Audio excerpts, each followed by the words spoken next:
اللہ تعالیٰ نے بنی اسرائیل کو اس سمندر اس دریا میں سے راستے ان کی نظروں کے سامنے بنائے اور ان کو باحفاظت گزار دیا۔ انگارہ جو تھا وہ اٹھایا اور منہ میں ڈالا اور پھر ظاہر ہے اس کو گرم لگا اور پھینک دیا۔ بنی اسرائیل کو اللہ تعالیٰ نے مخاطب کیا ہوا ہے ان اسباق میں، اور آج کی ان دو آیات میں بھی بنی اسرائیل کا ہی تذکرہ ہے۔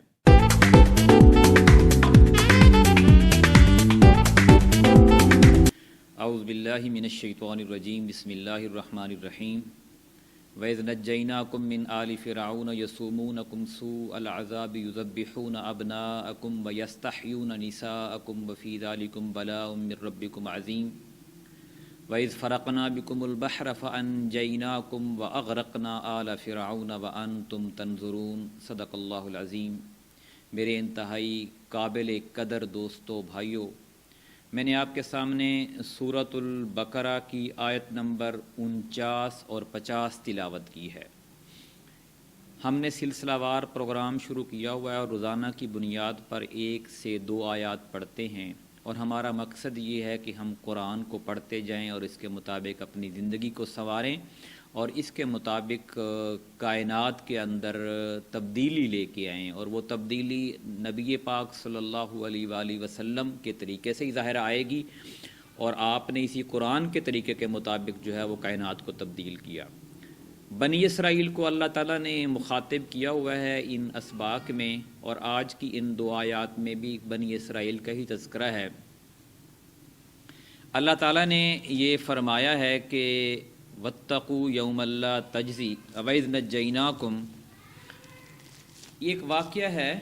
اس واقعہ میں اللہ تعالیٰ نے وہ اس قرآن میں جو فرمایا ہے اس واقعے کی طرف اشارہ ہے کہ فرعون جو تھا وہ بنی اسرائیل پر ظلم کر رہا تھا، اور بنی اسرائیل جو تھی وہ ظاہر ہے ایک کمزور قوم تھی اس فرعون کے مقابلے میں، اور فرعون خدا بنا ہوا تھا، ظالم تھا۔ تو فرعون کو اس کی بادشاہت میں نجومی بہت زیادہ تھے، تو اس کو نجومیوں نے کہا کہ آپ کی بادشاہت میں ایک لڑکا پیدا ہوگا جو کہ آپ کی سلطنت کا خاتمہ کر دے گا۔ وہ نجومیوں کی بات پہ یقین رکھتا تھا، اور اس نے یہ حکم جاری کیا کہ آج کے بعد جتنے بھی لڑکے پیدا ہوں ان کو قتل کر دیا جائے اور لڑکیوں کو زندہ چھوڑ دیا جائے۔ تو گویا ایسے ہی کیا جانے لگا۔ انہی دنوں میں موسیٰ علیہ السلام پیدا ہوئے، تو ان کی والدہ محترمہ جو تھی وہ پریشان ہوئی کہ بیٹا پیدا ہوا ہے تو اب کیا کرنا چاہیے۔ اللہ تعالیٰ کا حکم تھا، ذہن میں ان کے بات آئی، اور انہوں نے ایک پھٹے کے اوپر، ایک کشتی کے اوپر، بلکہ پھٹا ہی تھا، اس کے اوپر اپنے بیٹے کو رکھ کر اور اس کو دریا میں چھوڑ دیا۔ اور وہ پھٹا جو تھا، جو تختہ تھا، وہ تیرتا ہوا کنارے کی طرف آیا ایک دوسرے کے، تو اس پہ کنارے پر فرعون اور ان کی بیوی حضرت آسیہ جو کہ مسلمان تھی وہ کھڑے تھے۔ تو انہوں نے دیکھا کہ ایک خوبصورت بچہ ہے جو تختے کے اوپر جو ہے وہ آ رہا ہے، تو انہوں نے اس بچے کو، حضرت آسیہ نے اس بچے کو پکڑ لیا۔ فرعون نے کہا کہ یہ شاید یہی بچہ ہو جو میری سلطنت کا خاتمہ کرے۔ تو حضرت آسیہ نے کہا کہ نہیں، یہ تو بڑا خوبصورت اور بچہ ہے، یہ آپ وہم ہے آپ کے ذہن میں، اور آپ اس کو ختم کریں۔ فرعون نے تجربے کے طور پر، یقین کے طور پر، ایک آگ کا انگارہ اور ایک پھول جو ہے وہ سامنے رکھا، اور اس نے کہا کہ اگر یہ پھول اٹھائے گا تو اس کا مطلب یہ ہے کہ یہ سمجھدار ہے اور یہ میری سلطنت کا خاتمہ کرے گا، اور اگر یہ آگ کا انگارہ اٹھائے گا تو اس کا مطلب ہے کہ یہ بچہ ہے واقعی اور یہ بھولا ہے۔ تو اللہ تعالیٰ کا حکم تھا، اور موسیٰ علیہ السلام نے انگارہ جو تھا وہ اٹھایا اور منہ میں ڈالا، اور پھر ظاہر ہے اس کو گرم لگا اور پھینک دیا۔ تو فرعون کو یقین آ گیا کہ یہ میری سلطنت کا خاتمہ نہیں کرے گا۔ تو اس نے اس بچے کو پالنے کا ارادہ کر لیا اپنے گھر میں، اور اس مختلف خواتین کو بلوایا کہ اس کو دودھ پلایا جائے، لیکن موسیٰ علیہ السلام نے کسی کا دودھ نہیں پیا۔ تو اللہ تعالیٰ کا ظاہر یہ حکم تھا اور پورا ہونا تھا۔ حضرت موسیٰ علیہ السلام کی جو والدہ تھی ان کو بلایا گیا، اور موسیٰ علیہ السلام نے ان کا دودھ پینا شروع کر دیا۔ تو اس طرح ان کے لیے اجرت طے ہو گئی کہ آپ نے اس بچے کو دودھ پلانا ہے، اور فرعون جو ہے وہ آپ کو اتنی اجرت دے گا۔ موسیٰ علیہ السلام اسی محل کے اندر پلے بڑھے، جوان ہوئے تو انہوں نے اللہ تعالیٰ نے ان کو نبوت عطا کی. جب نبوت عطا کی تو ان کو یہ حکم ہوا کہ فرعون سے جا کے کہو کہ وہ ظالم ہے اور اس نے خدائی دعویٰ کر رکھا ہے، تو اس کو کہو کہ اللہ تعالیٰ کی بات مانے اور بنی اسرائیل پر ظلم کرنا چھوڑ دے. موسیٰ علیہ السلام نے دعا کی، یا اللہ میں اکیلا ہوں اور میری زبان تھوڑی سی توتلی ہے، وہ شاید انگارے کی وجہ سے تھی، اور آپ میرے ساتھ میرے بھائی ہارون کو بھی میرا مطلب ہے کہ جان نشین بنا دیں یا پیغمبر بنا دیں. تو اللہ تعالیٰ نے حضرت ہارون علیہ السلام کو بھی پیغمبر بنا دیا اور ان کو مددگار کے طور پر ساتھ بھیجا. دونوں فرعون کے پاس گئے اور فرعون نے کہا کہ تم تو میرے ہی محل میں پل کر بڑے ہوئے ہو، جوان ہوئے ہو، اور اب میرے ہی خلاف کھڑے ہو گئے ہو. تو موسیٰ علیہ السلام نے اللہ تعالیٰ کی دعوت دی اور کہا کہ اللہ جو ہے وہ کائنات کا ایک ہی ہے، وہ مالک اور خالق ہے، اور تو نے جو ظلم شروع کیا ہوا ہے تو اس کو بنی اسرائیل کو آزاد کر دے. اس نے کہا کہ تیرے پاس کیا ہے، کیا؟ اس نے کہا مقابلہ ہو جائے. فرعون نے موسیٰ علیہ السلام سے کہا اگر تو پیغمبر ہے خدا کا تو ہمارے ساتھ مقابلہ کر. مقابلے کا دن طے ہو گیا اور فرعون نے سارے جادوگر بلوا لیے، اور وہ جادوگر جو تھے وہ یہ ہوا تھا کہ اس دن سارے فرعون نے ہلکارے بھیج دیے کہ پوری سلطنت کو اکٹھا کیا جائے. تو اللہ تعالیٰ نے موسیٰ علیہ السلام کو بھی معجزات دیے تھے، اور ایک معجزہ یہ تھا کہ ایک ان کے ہاتھ میں ایک جو ڈنڈا تھا وہ جب وہ پھینکتے تو وہ ایک بہت بڑا سانپ بن جاتا تھا. تو سارے جادوگر جب فرعون نے اکٹھے کیے تو فرعون نے اپنے جادوگروں سے کہا کہ اس جادو دکھائیں اس کو، یہ بھی ایک بڑا جادوگر ہے. اور تو ان جادوگروں نے حضرت موسیٰ علیہ السلام سے کہا کہ پہلے آپ کرتے ہیں یا پہلے ہم کریں؟ تو موسیٰ علیہ السلام نے کہا کہ پہلے آپ لوگ کریں. تو انہوں نے رسیاں پھینکی تو وہ ساری کی ساری سانپ بن گئی. موسیٰ علیہ السلام تھوڑے سے ڈر گئے تو اللہ تعالیٰ نے فرمایا کہ موسیٰ ڈرو نہیں، آپ کے ہاتھ میں جو ڈنڈا ہے نا اس کو نیچے پھینک دو. تو وہ پھینکا تو وہ ایک بہت بڑا سانپ بن گیا. اس نے ان سارے سانپ کو کھا لیا جو وہ جادوگروں نے رسیاں پھینکی تھی.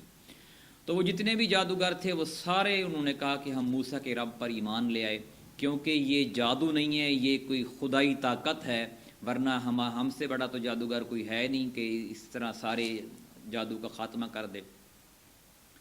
فرعون کو غصہ آیا اور اس نے کہا کہ تم بجائے اس کے کہ میں تمہیں کچھ اجازت دیتا اور تم نے میری اجازت کے بغیر ہی موسیٰ کو رب مان لیے.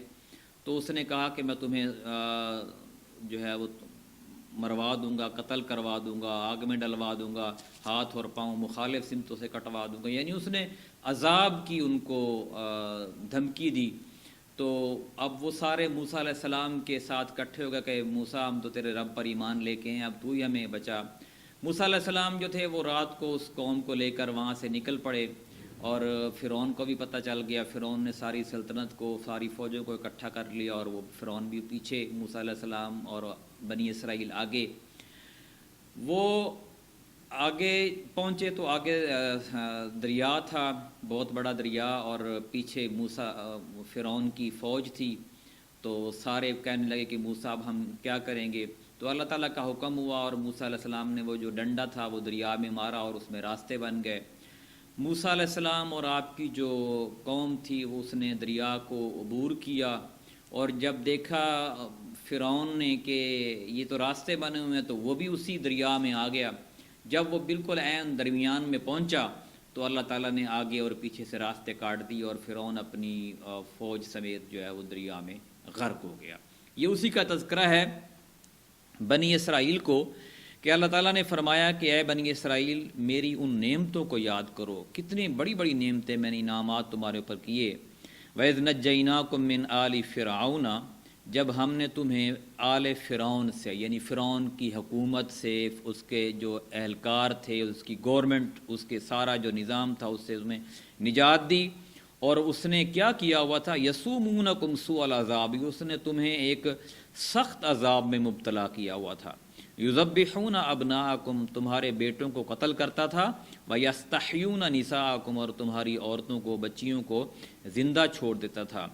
ذالکم بلاء من ربکم عظیم، اور اس میں تمہارے لیے ایک بہت بڑی آزمائش تھی. وَإِذْ فَرَقْنَا بِكُمُ الْبَحْرَ، اور اس کو ہم نے اس دریا کو شق کر کے تمہارے لیے راستے بنائے. فَأَنْجَيْنَاكُمْ، اور تمہیں نجات دی، وَأَغْرَقْنَا آلَ فِرْعَوْنَ، اور فرعون کو غرق کیا، وَأَنْتُمْ تَنْظُرُونَ، اور تم یہ منظر دیکھ رہے تھے۔